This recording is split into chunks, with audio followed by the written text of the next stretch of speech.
Merci Monsieur le maire. Sur ce fonds d'aide de quartier, je ne vous surprendrai pas, nous nous abstiendrons.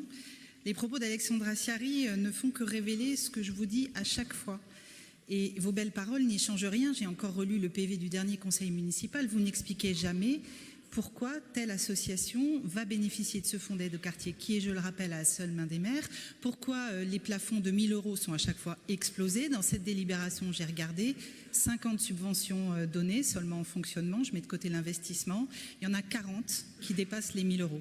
Voilà. Sur ces 40-là, est-ce qu'elles ont un autofinancement? Est-ce qu'elles ont un cofinancement? Pourquoi celles-ci? Pourquoi les centres d'animation? À chaque fois, je vous donne des exemples.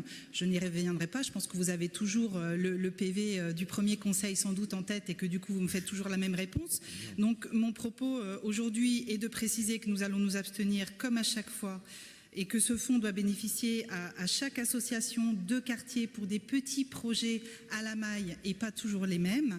Et j'en profite pour dire que s'agissant des subventions plus généralement versées à toutes les associations, nous sommes nombreux à exprimer en commission, le plus souvent d'ailleurs, nos préoccupations quant au manque de lisibilité et de transparence des subventions qui sont attribuées. On a des réponses parcellaires au cas par cas, on a des fichiers quand on le demande et qui ne sont pas communiqués à tout le monde. Donc j'ai une proposition à vous faire aujourd'hui. Ça s'est passé à Bordeaux Métropole en ce début d'année. Une commission des subventions s'est tenue pour examiner l'évolution des aides attribuées depuis le début du mandat, association par association, en fonction de chacune des directions et avec un montant global par association.